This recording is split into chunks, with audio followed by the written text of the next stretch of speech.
There are three judgments of this court. One authored by the Chief Justice for himself, Justice Gavai and Justice Suryakant. There is a concurring opinion authored by Justice Sanjay Kishan Kaul. Justice Sanjeev Khanna has concurred with both the judgments. The reference before the Constitution bench raises the following questions for determination. A, whether the provisions of Article 370 were temporary in nature or whether they acquired a status of permanence in the Constitution. B, whether the amendment to Article 367 and exercise of the power under Article 371D so as to substitute the reference to the Constituent Assembly of the state referred to in Clause 3 of Article 370 by the words Legislative Assembly of the state is constitutionally valid. C, whether the entire Constitution of India could have been applied to the state of Jammu and Kashmir in exercise of the power under Article 370, Clause 1, bracket D. D, whether the abrogation of Article 370 by the President in exercise of the power under Article 370, Clause 3 is constitutionally invalid in the absence of a recommendation of the Constituent Assembly of the state of Jammu and Kashmir as mandated by the proviso to Clause 3. E, whether the proclamation of the Governor dated 20 June 2018 in exercise of power conferred by Section 92 of the Constitution of Jammu and Kashmir and the subsequent exercise of power on 21 November 2018 under Section 53(2) of the Constitution of Jammu and Kashmir to dissolve the Legislative Assembly are constitutionally valid. F, whether the proclamation which was issued by the President of India under Article 356 of the Constitution on 19 December 2018 and the subsequent extensions are constitutionally valid. G, whether the Jammu and Kashmir Reorganization Act 2019, by which the state of Jammu and Kashmir was bifurcated into two union territories, the Union Territory of Jammu and Kashmir and the Union Territory of Ladakh, is constitutionally valid, bearing in mind, 1, the first proviso to Article 3, which requires that a bill affecting the area, boundaries, or name of a state has to be referred to the legislature of the state for its views. And 2, the second proviso to Article 3, which requires the consent of the state legislature for increasing or diminishing the area of the state of Jammu and Kashmir, or altering the name of the boundary of the state before the introduction of the bill in Parliament. H, whether during the tenure of a proclamation under Article 356, and when the Legislative Assembly of the state is either dissolved or is in suspended animation, the status of the state of Jammu and Kashmir as a state under Article 1(3)(a) of the Constitution and its conversion into a union territory under Article 1(3)(b) constitutes a valid exercise of power. I'll now read out our conclusions under different heads. Whether the proclamation issued under Article 356 of the Constitution of India and Section 92 of the Constitution of Jammu and Kashmir is constitutionally valid.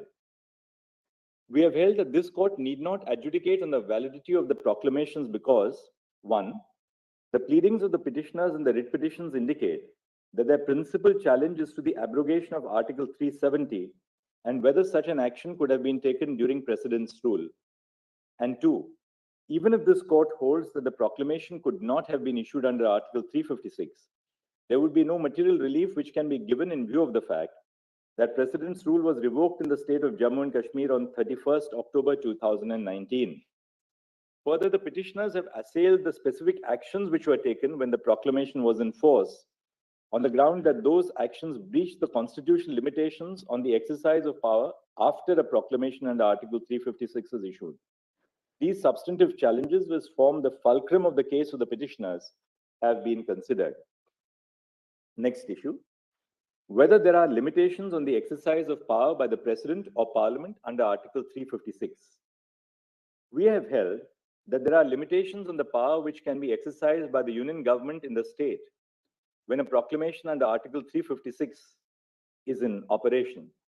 We have reached the conclusion on the following grounds. A, the majority in S.R. Bommai, the 9-judge bench decision, held that the actions taken by the President after issuing a proclamation are subject to judicial review.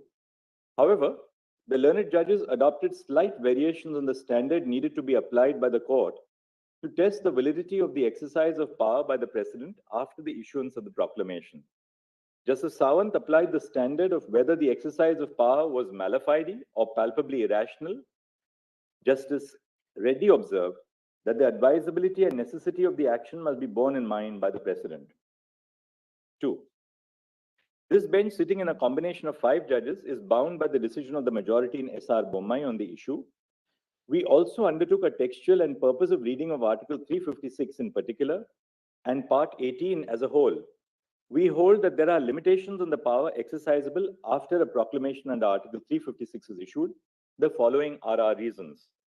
First, the thread that runs through Part 18 of the Constitution, when read as a whole, is that differing levels of executive and legislative power are required to handle an emergency under Article 352 and under Article 356. This principle applies to the exercise of power when a proclamation under Article 356 is in force. Second, Article 356(1) states that the President may, by a proclamation, assume or declare the powers stipulated in clauses A, B, and C of Article 356(1). The powers stipulated in clauses A, B, and C of Article 356(1) are not automatically invoked when a proclamation is issued under Article 356. Third, Article 356(1)(a) does not opt for an all or none formula.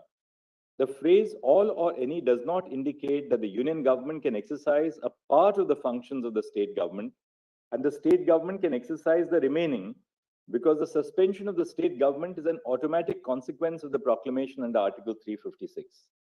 It rather indicates that the scope of the power exercised by the union government must depend on the circumstances for issuing the proclamation. Fourth, clauses A, B, and C of Article 356(1) grant the President independent powers. However, the power provided under Clause C is broad enough to encapsulate the power of the President to assume functions under Clause A and declare under Clause B that the powers of the legislature of the state shall be exercisable by Parliament. Fifth, the principle underlying Article 356(1)(c) is that the exercise of power by the President must be desirable or necessary to give effect to the objects of the proclamation. The commonality in both the necessity and desirability standard is that the exercise of power must have a reasonable nexus with the object of the proclamation. Thus, the principle which runs through Article 356(1)(c) and which also guides the exercise of power under Article 356(1)(a) is that the exercise of power must have a reasonable nexus with the object of the proclamation. And sixth, when a proclamation under Article 356 is in force, there are innumerable decisions which are taken by the union government on behalf of the state government for the purpose of day-to-day administration. Every decision and action taken by the union executive on behalf of the state is not subject to challenge. Opening up challenge to every decision would lead to chaos and uncertainty. It would in effect put the administration in the state at a standstill. Therefore, the following standard is laid down to assess actions under Article 356 after the proclamation has been issued. A, the exercise of power by the President under Article 356 must have a reasonable nexus to the object of the proclamation. B, the person challenging the exercise of power must prima facie establish that it is a mala fide or extraneous exercise of power. After a prima facie case is made, the onus shifts to the union to justify that the exercise of power had a reasonable nexus with the object of the proclamation. And C, the exercise of power by the President for everyday administration of the state is not ordinarily subject to judicial review. The argument of the petitioners that the union government cannot take actions which have irreversible consequences when a proclamation under Article 356 is in force is not accepted.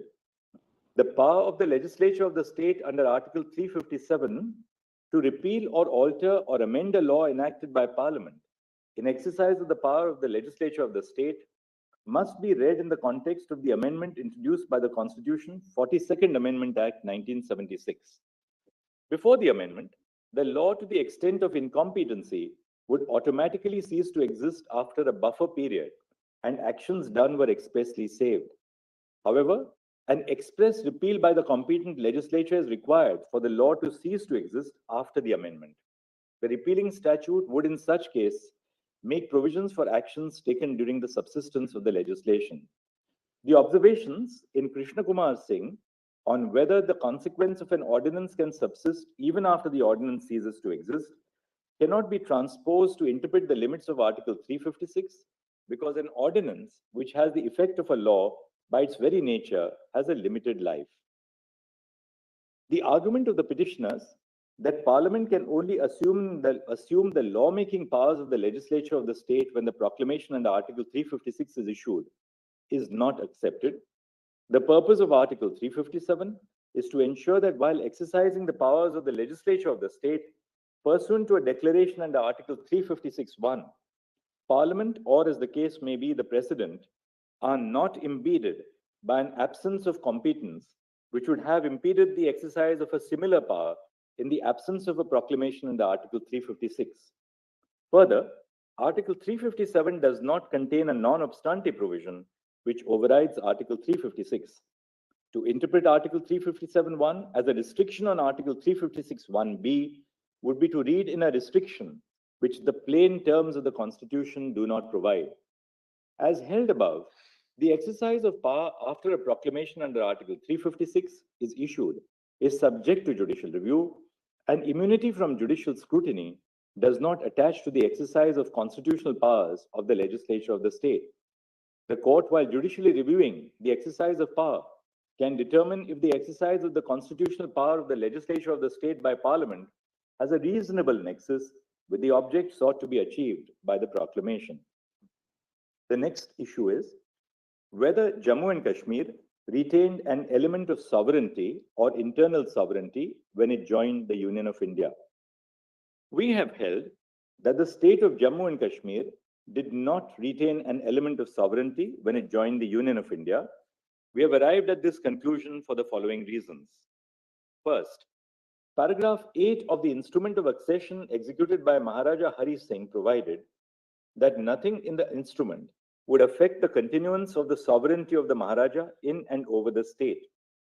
Second, on 25 November 1949, a proclamation was issued for the state of Jammu and Kashmir by Yuvraj Karan Singh.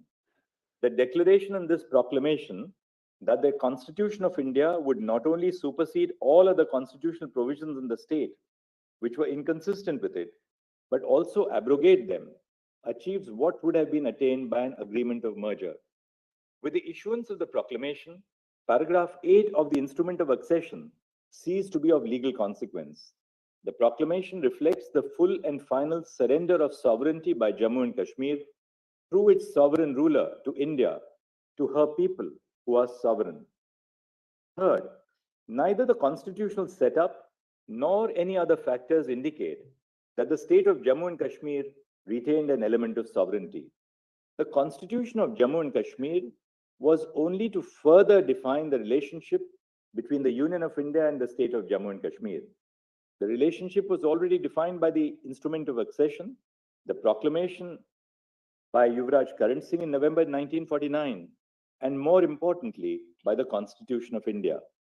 Fourth, there is a clear absence in the Constitution of Jammu and Kashmir of a reference to sovereignty. In contrast, the Constitution of India emphasizes in its preamble that the people of India resolve to constitute themselves or to constitute India into a sovereign, socialist, secular, democratic republic. Fifth, that the state of Jammu and Kashmir became an integral part of the Union of India is evident from Articles 1 and 370 of the Indian Constitution. It is reiterated in Section 3 of the Constitution of Jammu and Kashmir, which is unamendable. Sixth, the preamble of the Constitution of Jammu and Kashmir, Sections 3, 5, and 147 of the State Constitution, coupled with Article 1 of the Constitution of India, read with the first schedule, as well as Article 370, indicate in no uncertain terms that a system of subordination, as understood by the definition of sovereignty, exists by which the state is subordinate to the Indian Constitution first and only then to its own constitution. Seventh, all states in the country have legislative and executive power, albeit to differing degrees. The Constitution accommodates concerns specific to a particular state by providing for arrangements which are specific to that state.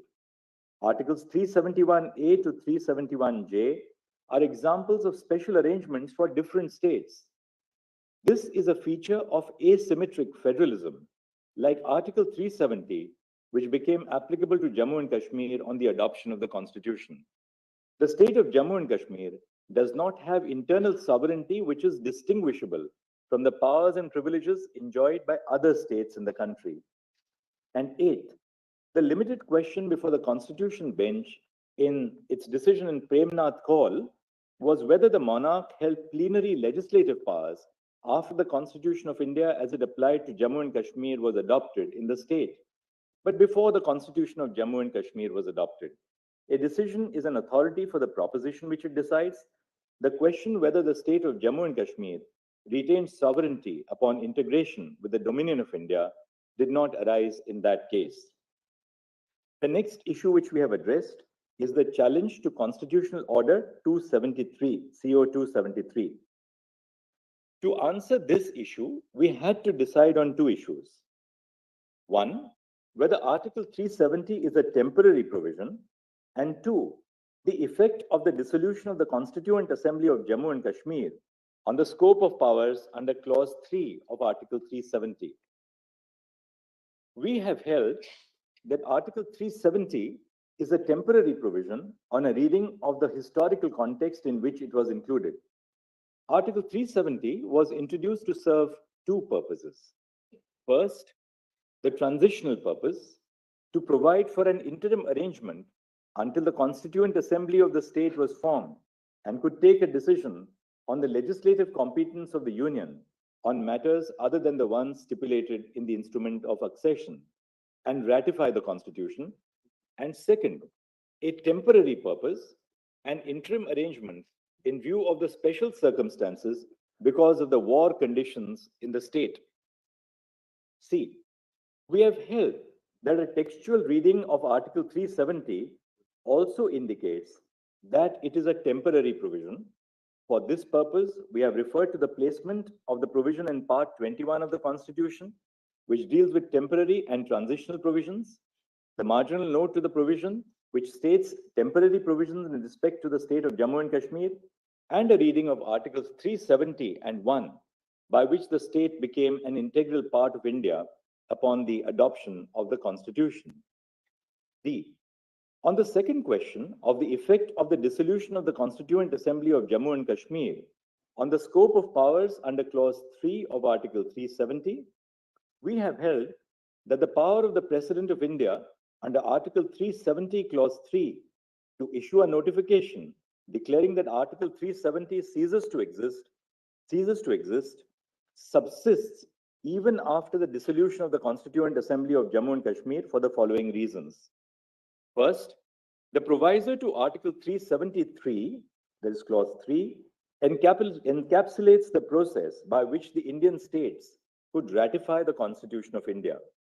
The ruler of each Indian state had to issue a proclamation ratifying the Constitution on the recommendation of the Constituent Assembly, where such body existed. In states where the Constituent Assembly was not convened by then, the ruler of the state had to issue a proclamation accepting the Constitution. When a Constituent Assembly was convened in those states, the Constituent Assembly could make a recommendation for the modification of the Constitution as it applied to the state, and such a recommendation would be earnestly considered, into inverted commas, earnestly considered by the Union. The words recommendation of the Constituent Assembly referred to in Clause 2 shall be necessary before the President issues a notification, as it appears in the proviso to Article 370, Clause 3, and must be read in this context.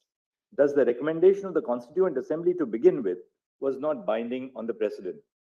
Second, at the time of the framing of the Constitution of India, it was obviously within the contemplation that the Constituent Assembly of Jammu and Kashmir was formed for framing the Constitution for the state. It was not intended to be a permanent body, but a body with a specific remit and purpose. The power conferred by the proviso to Article 370, Clause 3, was hence something which would operate in a period of transition when the Constituent Assembly of Jammu and Kashmir was formed and was in existence pending the drafting of the state constitution.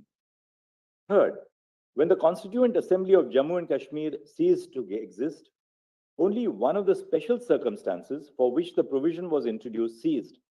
However, The other circumstances, that is the special circumstances because of the situation in the state of Jammu and Kashmir, for which Article 370 was introduced, subsisted even after the Constituent Assembly ceased to exist.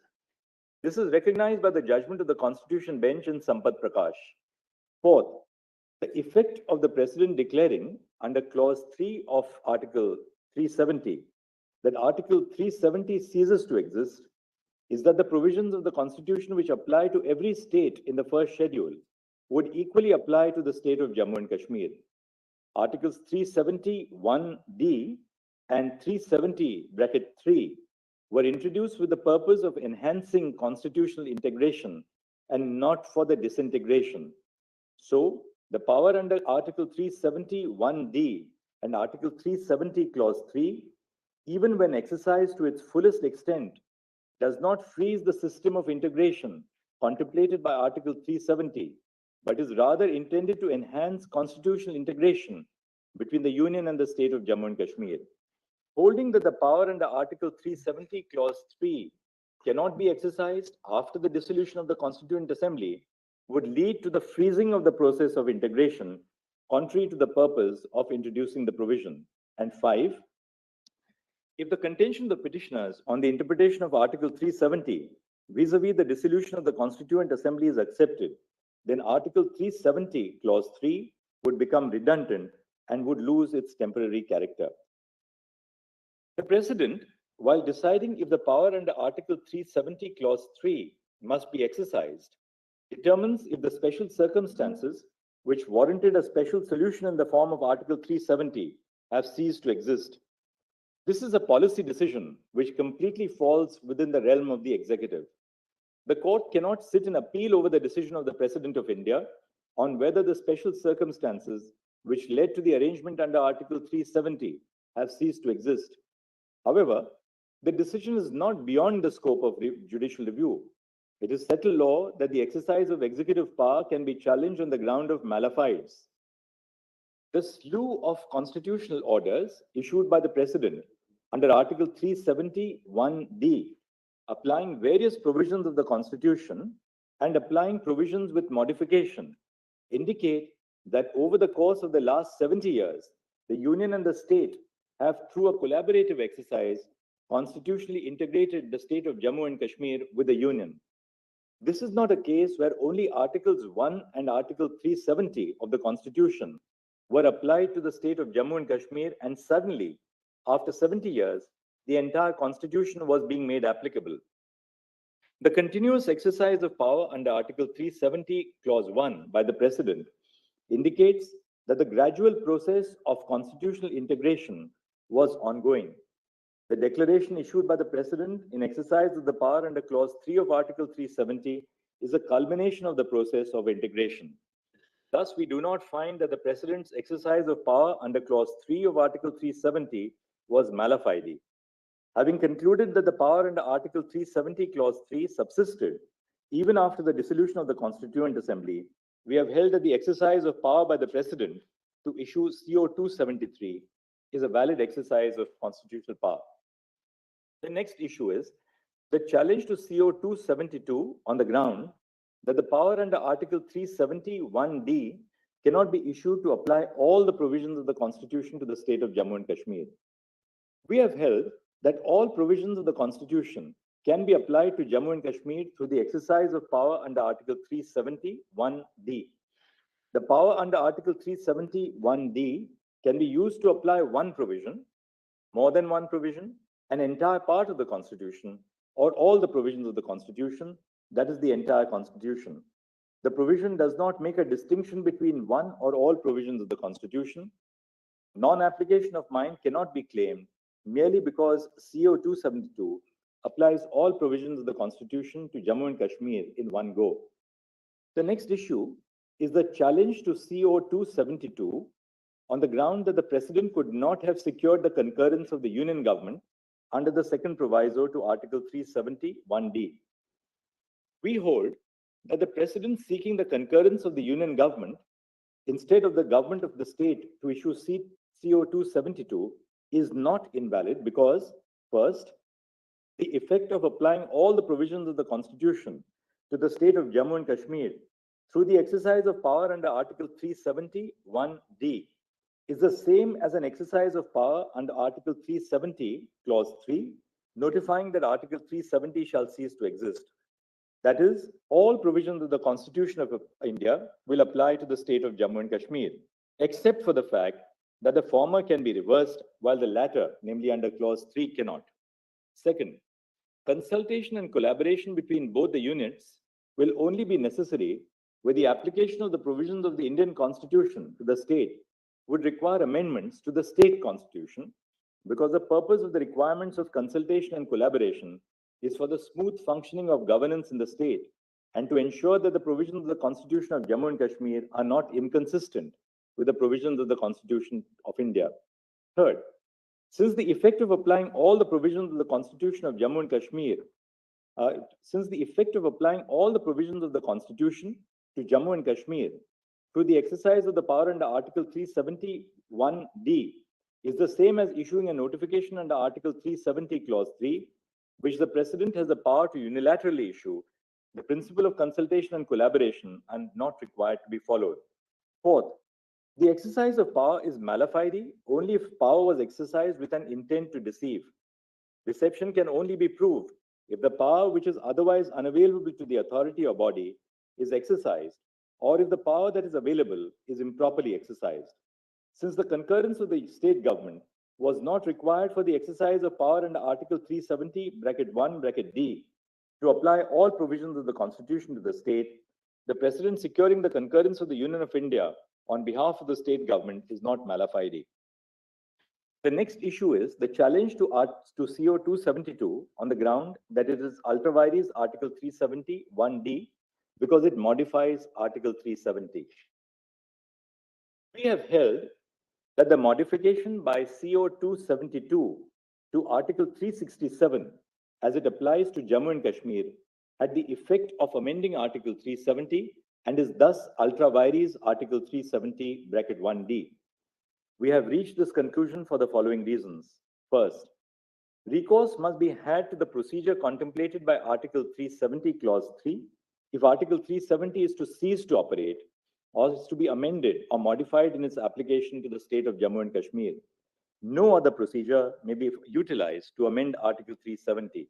Second, the rule of interpretation that a power under a statute must be exercised in accordance with the provisions of that statute and in no other manner is undoubtedly applicable to the Constitution. Third, from precedent, including Shankari Prasad Singh, Sajjan Singh, Quixote Holohan, and Rajendra Shah, it emerges that the following aspects are of significance when assessing whether a change has been made to a provision of the Constitution. One, a change may be either in terms of or in its effect. Two, a change can be said to have been made even if the language of the concerned provision is not directly amended by adding, subtracting, or modifying the language. This is a change in effect. And three, if the effect of an amendment is to change a provision, such effect must be significant or appreciable. And four, the substance of a change is more important than its form. Second, an assessment of whether a constitutional order amounts to a modification and consequently whether the procedure under Article 370, Clause 1 or under Article 370, Clause 3 ought to have been followed depends on this standard. Third, the effect of a provision of law is as important as its form. While the change sought to be made by paragraph 2 of CO 272 may appear to be a modification or amendment of Article 367 at first blush, its effect is to amend Article 370 itself. CO 272 changes the language to the proviso to Article 370, Clause 3 in two ways. First, it changes the recommending body from the Constituent Assembly to the Legislative Assembly. And second, it makes a new arrangement at variance with that specific Constituent Assembly. Both these changes are not insignificant because they modify the essential character of the proviso by substituting a particular type or kind of body with another type or kind entirely. Fourth, while the interpretation clause, namely Article 367, can be used to define or give meaning to particular terms, it cannot be deployed to amend a provision by bypassing the specific procedure laid down for its amendment. This would defeat the purpose of having a procedure for making an amendment to the Constitution of India. Fifth, the consequence of permitting amendments through the circuitous manner would be disastrous. Many provisions of the Constitution would be susceptible to amendments which evade the procedure stipulated by Article 368 or other provisions. Sixth, the previous constitutional orders which modified Article 370 through Article 367 were clarificatory and consequential. They did not have the effect of amending Article 370. We have therefore held as ultra vires the amendments which were made to Article 370, Clause 3 by taking recourse to Article 367. G, the status of the Constitution of Jammu and Kashmir. The gaps left by the non-application of some parts of the Constitution of India were filled by the Constitution of the state. After the abrogation of Article 370, as it stood before the issuance of CO 272 and CO 273, and the application of the entirety of the Constitution of India to the state, the Constitution of the state does not fulfill any purpose or serve any function. Hence, the implicit but necessary consequence of the application of the Constitution of India in its entirety to the state of Jammu and Kashmir is that the Constitution of the state is inoperative. On the validity of Parliament's exercise of power under the first proviso to Article 3, this is what we have said. A 5-judge bench of this court in Babulal Parate held that the views expressed by the legislature of the state under the proviso to Article 3 are not binding on Parliament. If the views of the state legislature were binding on Parliament, which is not the case, there would be scope for debate on whether Parliament, in exercise of its powers under Article 356(1)(b), could have substituted its views for the views of the Legislative Assembly of the state. However, the views of the legislature of the state are not binding on Parliament in terms of the first proviso to Article 3. The views of the legislature of the state under the first proviso to Article 3 are recommendatory to begin with. Thus, Parliament's exercise of power under the first proviso to Article 3 is valid and not mala fide. The next issue is on the validity of the suspension of the second proviso to Article 3 as applicable to Jammu and Kashmir. When the reorganization bill was introduced, that is on 5 August 2019, the second proviso to Article 3 as it applied to the state of Jammu and Kashmir ceased to exist because of CO 272. Thus, the issue of whether the second proviso to Article 3 could have been suspended in exercise of the power under Article 356(1)(c) does not survive. The next issue is the validity of the Jammu and Kashmir Reorganization Act 2019. The Solicitor General, appearing for the Union of India, submitted that statehood will be restored to Jammu and Kashmir and that its status as a union territory is temporary. The Solicitor General submitted that the status of the Union Territory of Ladakh will not be affected by the restoration of statehood to Jammu and Kashmir.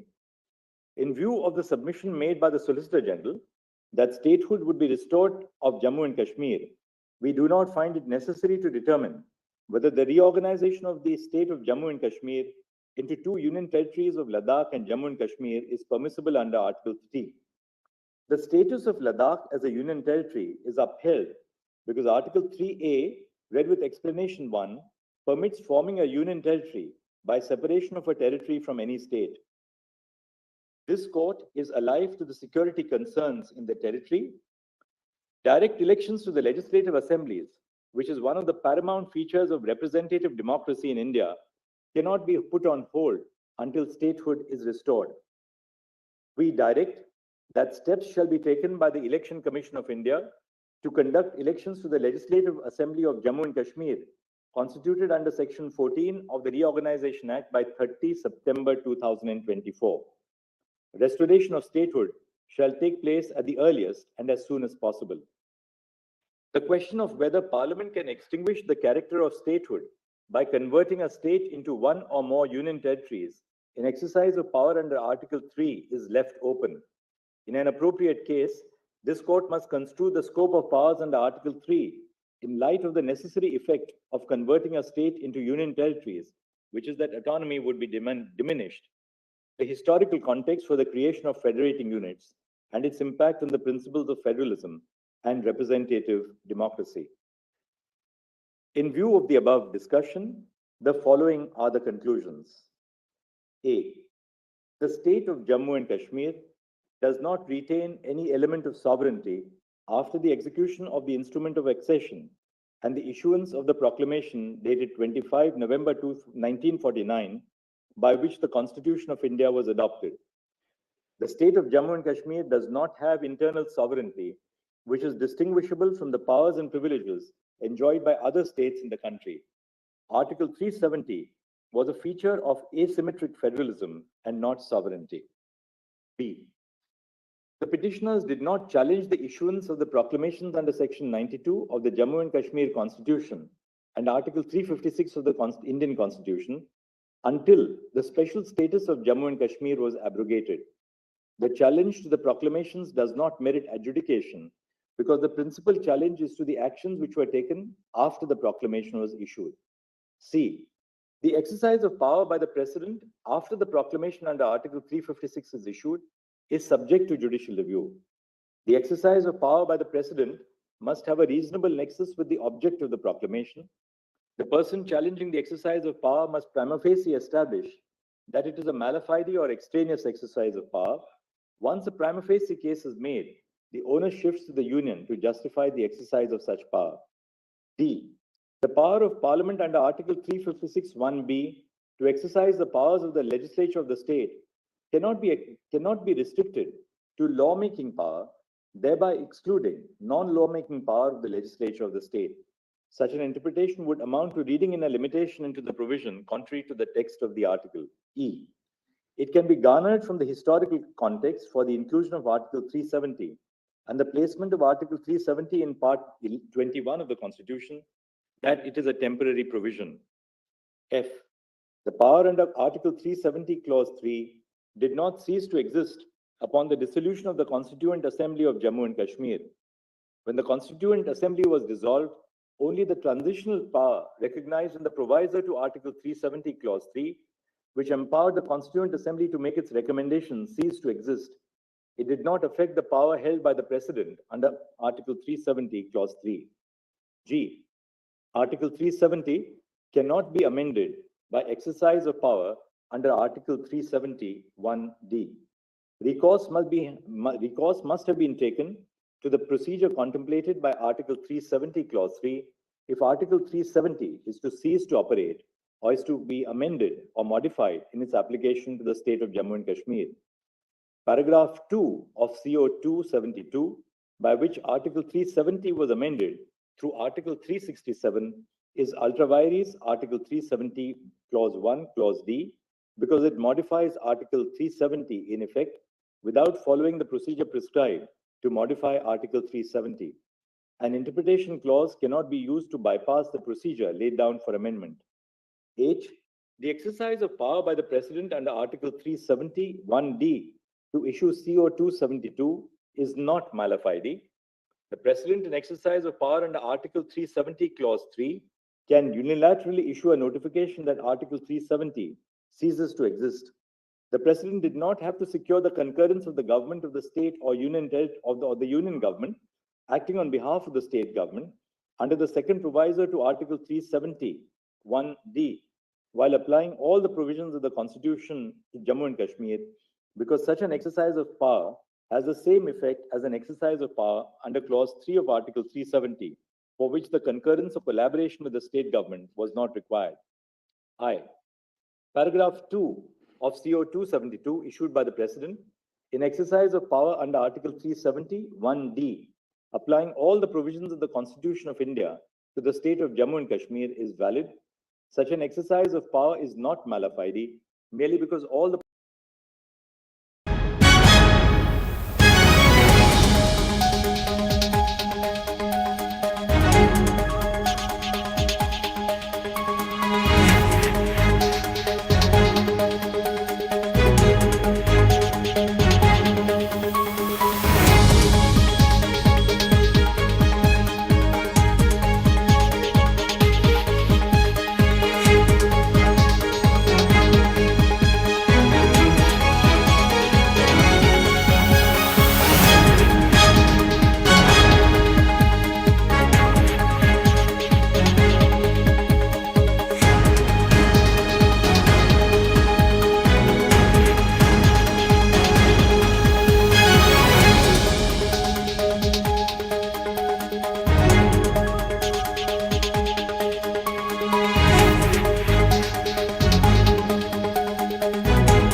So I begin from a different way from the history of Kashmir, traced out the history of Kashmir relying on the contextual text of Rajtarangni and Bamzai's on culture and political history of Kashmir.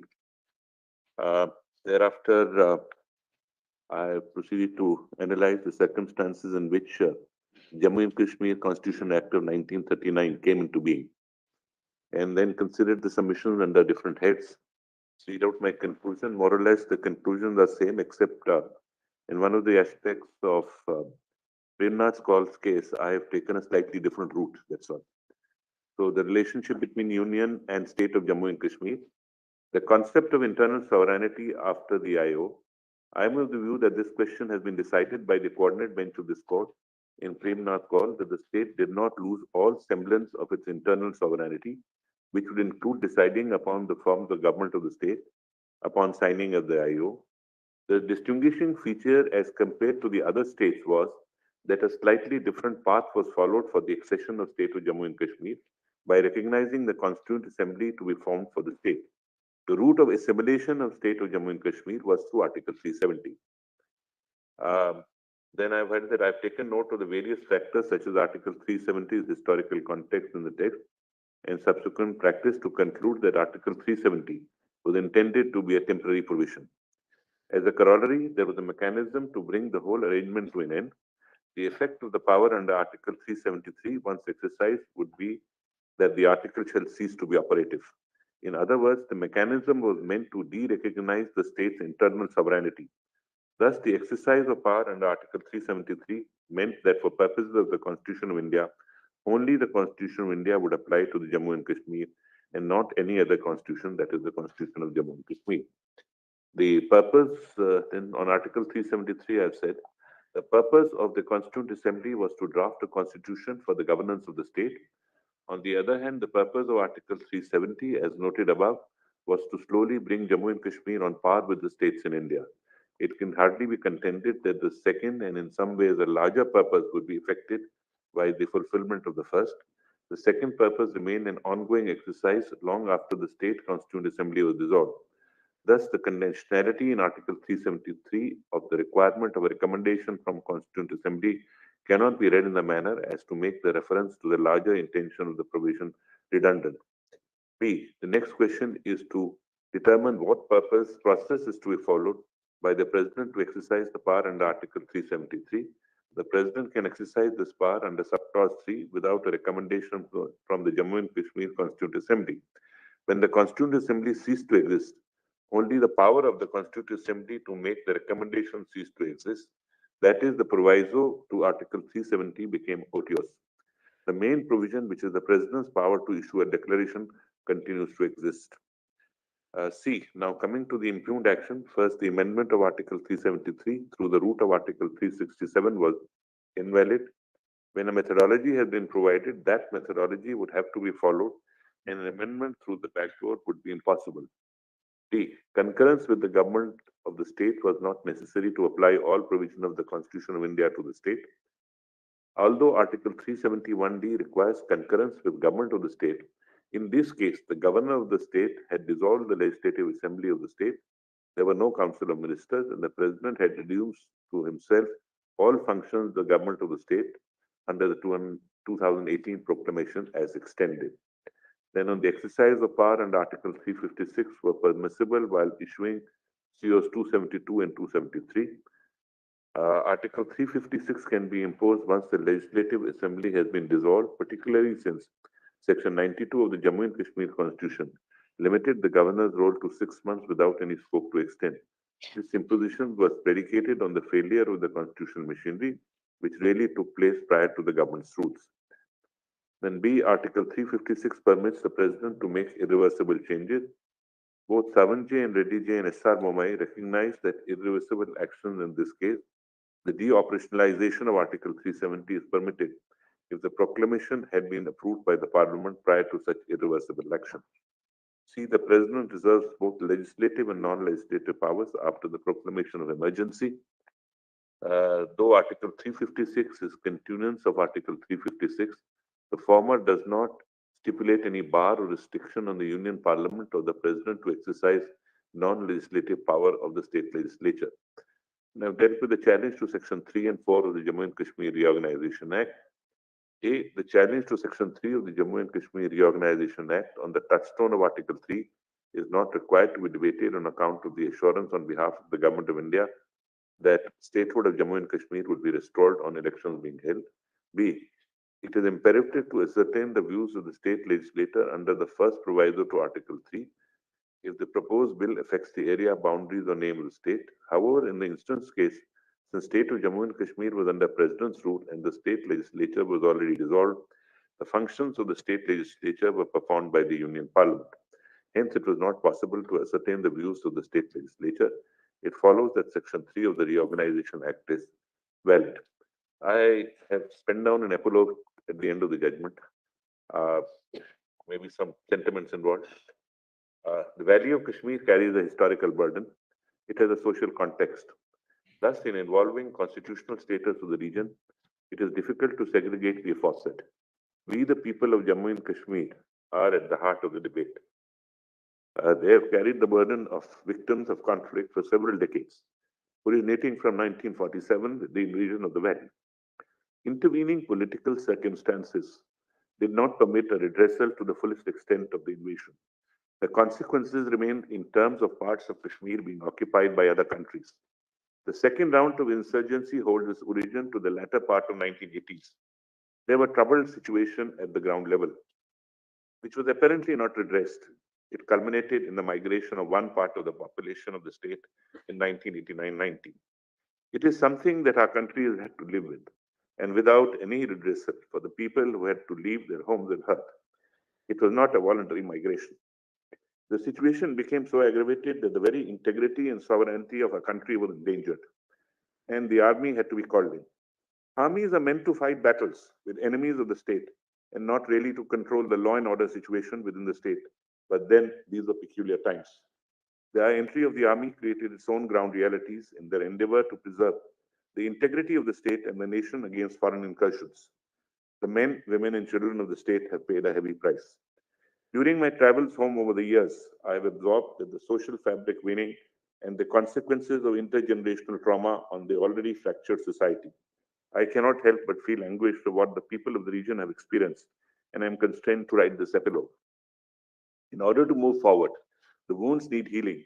What is at stake is not simply preventing the recurrence of injustice, but the burden of restoring the region's social fabric to what it historically has been based: coexistence, tolerance, and mutual respect.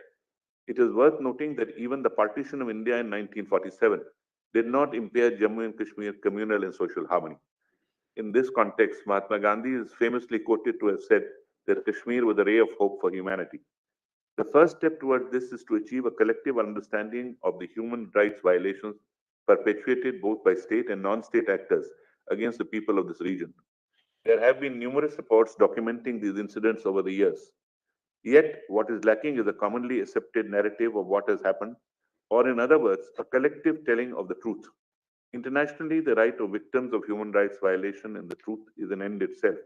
It encompasses a structural investigation of the events and social political structures that led to the atrocity, the particular circumstances of individual suffering, and an authoritative reporting of the results of the investigation.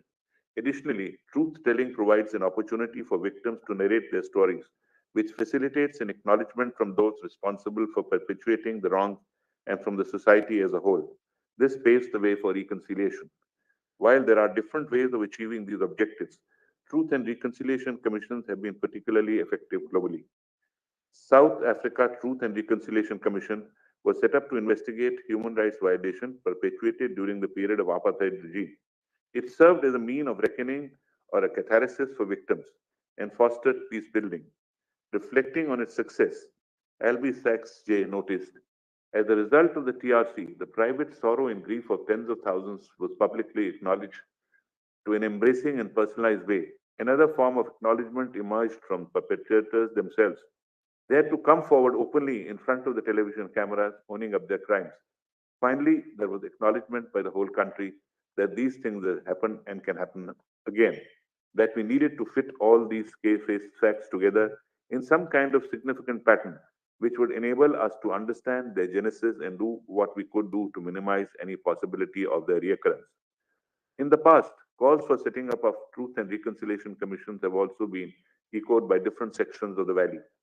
In view of the inroads made globally and indigenous requests for truth and reconciliation, I recommend the setting up of an impartial Truth and Reconciliation Commission. The Commission will investigate and report on the violation of human rights both by the state and non-state actors perpetrated in the Jammu and Kashmir at least since 1980s and recommend measures for reconciliation. The Commission should be set up expeditiously before memory escapes. The exercise should be time-bound. There is already an entire generation of youth that has grown up with a feeling of distrust, and it is to them that we owe the greatest day of reparation. At the same time, considering the significance of the matter and under sensitivities involved, it is my view that it is for the government to devise the manner in which it should be set up and to determine the best way forward for the Commission. I am alive to the challenges of recommending of the setting up of the Truth and Reconciliation is beyond the realm of the court. However, I am of the view that transitional justice and its constituents are facets of transformative constitutionalism.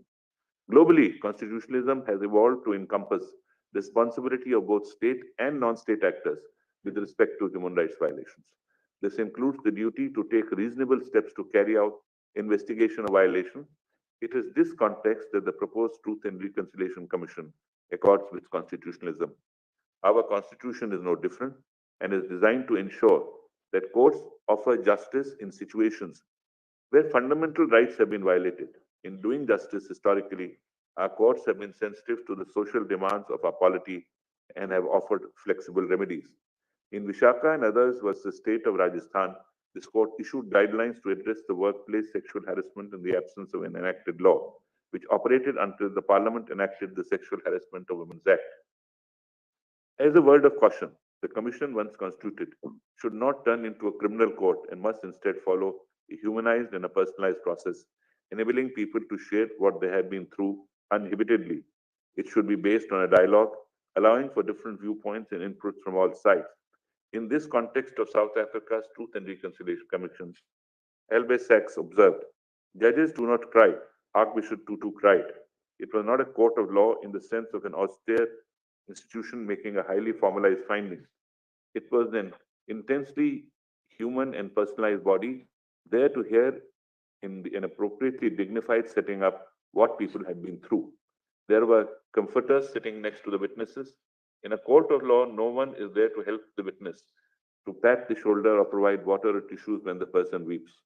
Frequently, the sessions would start with a song in a beautiful African harmony, intended to give a sense of encouragement and support to everybody present. Or it could begin with prayers, and therefore, people spoke and spoke in all regions and in all languages of the country. The testimony was televised, and thus the nation became witness to what has happened and heard the stories directly from the mouths of persons concerned. Those who spoke were not complainants in court, denouncing accused persons in the dock, nor were the litigants demanding damages for themselves, so that the greater the loss, the greater the sum would be received. Taking a leaf out of the South African book, The Principle of Ubuntu, or The Art of Humanity and Inclusiveness should be central to the process. This will facilitate a reparative approach that enables forgiveness for the wounds of the past and forms the basis of achieving a shared national identity. Needless to say, the Commission is only one of the many avenues towards the goal of systematic reforms. It is my sincere hope that much will be achieved when Kashmir opens their hearts to embracing the past and facilitating the people who were compelled to migrate to come back with dignity. Whatever has been, but the future is ours to see.